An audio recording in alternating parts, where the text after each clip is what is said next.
There is a $5,000 reward for the capture of the schemer, which is about $41,000 in today's money, and Spider-Man could really use that.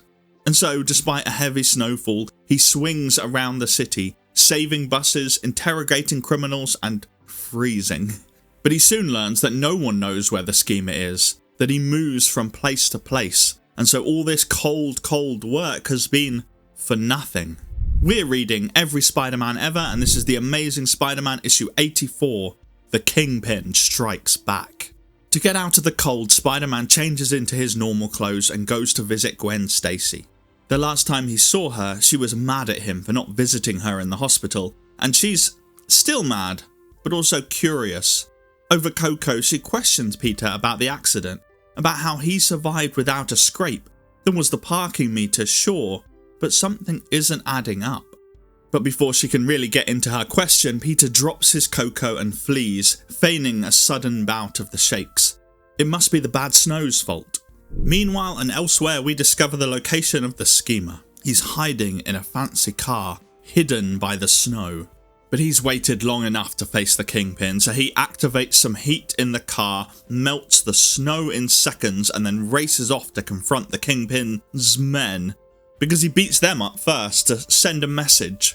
But the Kingpin is in no mood for fighting. He's sad about his son's death and how he died hating what his father did.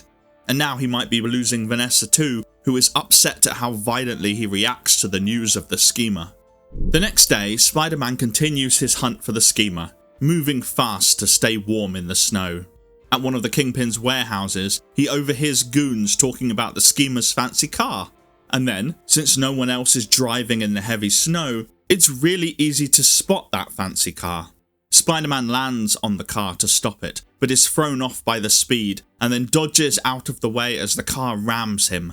Spider-Man loses the schemer when he drives down into the water, but he spots tracks in the snow and can follow the car to its destination. That destination turns out to be the Kingpin's mansion, where the schemer breaks in and confronts the man himself.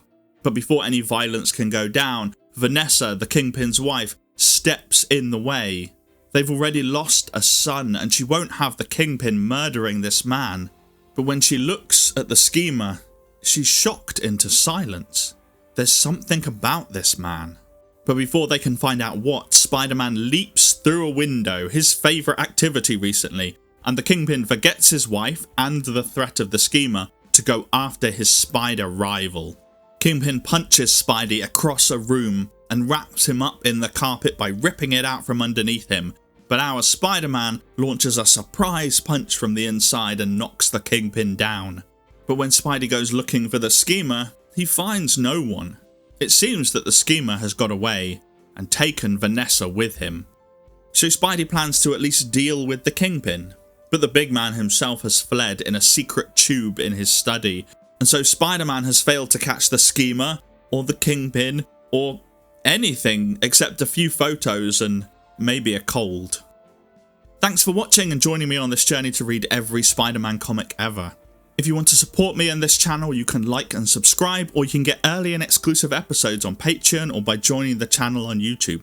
Next week, the schemer's identity is revealed, but until that issue, here's a fun fact about this one. You won't be able to tell in the digital version, but this issue pretends to have 20 pages when really it only has 19, sneaking in 2 half pages in the middle of the comic to save time and money. This short shrift of pages keeps happening until issue 99.